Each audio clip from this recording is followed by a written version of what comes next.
This channel is for educational purposes only. Please do your own due diligence before making any investment decisions. Hi, this is Joe Rabil with Invest Like a Pro. What I want to do today is I'm going to show two time frames side by side. I'm going to talk about the pullback trade. But what I want to do is show you a specific time when there's an occurrence in place where I am willing to get very aggressive on the trigger side of the equation. All right, so let's go ahead and get into this. I want to explain the whole process and why and when I'm getting aggressive to try and get a really good entry. All right, let's look at this pattern. So I've actually got the IWM up, the Russell 2000 ETF. I've got a hourly chart on the right side and a 10-minute chart on the left. Now, I want to start out and just show you what's going on here. Look at this reversal pattern that's taking place on the hourly chart. You see this nice smile that's formed? We were in a downtrend. We broke the downtrend line, reversed up, and ended up turning this trend around. And then we get our pullback. So this pullback right around this 178 area has a lot of good qualities. It's the first pullback in an uptrend. You see how these are now rising? It's also first time in a while where we've had ADX really kicking into gear. We had momentum confirmation based on MACD. We're pulling back to pretty decent support. I'm not going to do the fib grid, but we're probably pulling back to around a 38% retracement.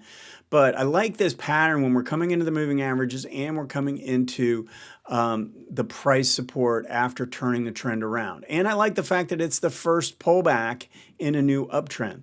So I've got that going for me. Now, we're looking at this period here, and that is this period here, this pullback. So remember, when we have a pullback in one time frame, it'll often get a little bit more complex on the lower time frame. In this instance, it was pretty steady down. I mean, we had a little bit of lower highs and lower lows, but really until we got to this bottom part, we really didn't have any significant zigs or zags. And we had overrun here, and we had a little bit of selling pressure here. So this might surprise you as to why I would consider this a pattern where I'd get a little bit more aggressive. But I want to show you a few things that I think are important.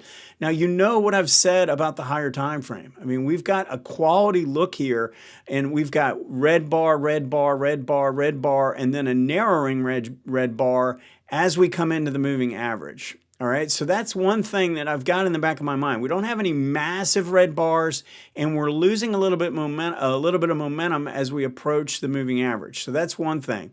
I already told you we have confirmation across the board. I also like the volume pattern. You see how the volume is strong to the upside and then pretty light on the way down. You can see the red versus green. And so we've got that. Now that's the higher time frame. So a lot of good qualities there. So I know I'm zeroing in on this time frame looking for an entry.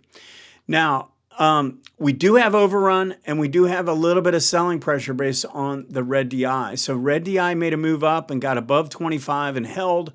And we got a little separation between the green and the red. So this little pop here in ADX was based on the sellers. But green is obviously a lot stronger. If you compare these last two peaks, this is a plus peak and this is a minus peak. That is improved. To me, that tells me that I still want to have an upward bias. Now, the MACD overrunning, I always say I'm looking for the second entry here.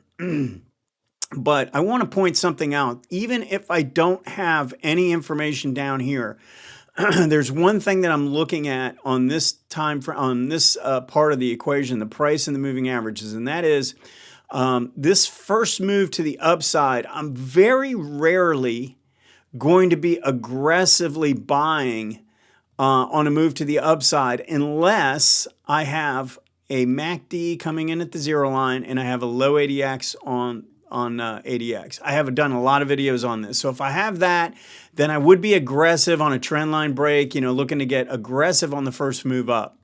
But when I have anything that resembles this type of action here, and I'm almost always looking for a move into the zone and then coming out. And why do I want to do that? All right. So the first thing I want to do is I want to see what the sellers are all about. So I want to see a move into the zone and then say, you know what, this is supposed to be a sell signal. The 18 is below the 40, price has gone into the zone and come out. So if you go by the pattern in my book, this is a classic sell signal. So we want to see, does a classic sell signal cause selling? If it doesn't, and in this case reverses very quickly after finding support, actually making a higher low, then I'm really intrigued by this. The other thing, just looking at the price action, I can see that I've broken the downtrend line and now I'm forming the 2. So if I know if I can come in and test this area and reverse, now I want to get real aggressive on this pullback. I don't want to be aggressive here. I want to be aggressive here. And I am willing, in this case a 10-minute, to go down to a 2-minute chart. I'm not going to show you that in this instance.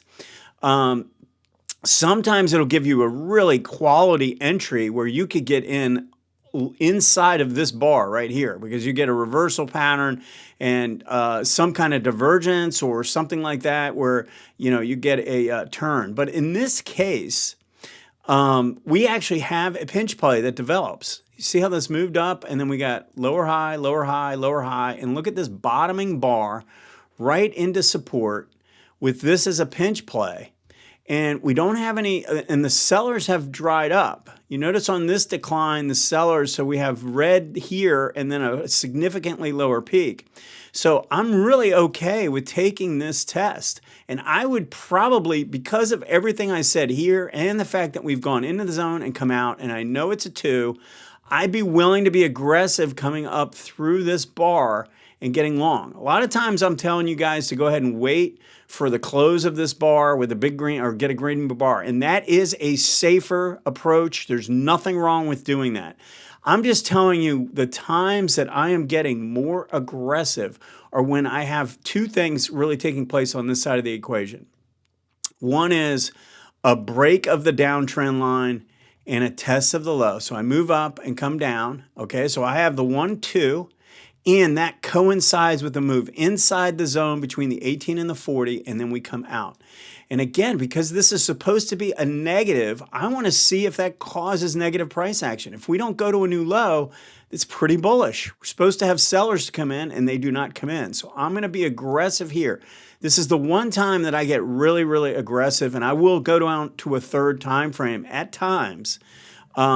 When I'm looking to get aggressive. But in this case, if you get a gift of a pinch play in this situation, sitting on support with a beautiful pullback to rising moving averages for the first time, take this second opportunity as a chance to get aggressive and buy into this. You don't have to wait for more confirmation in this case.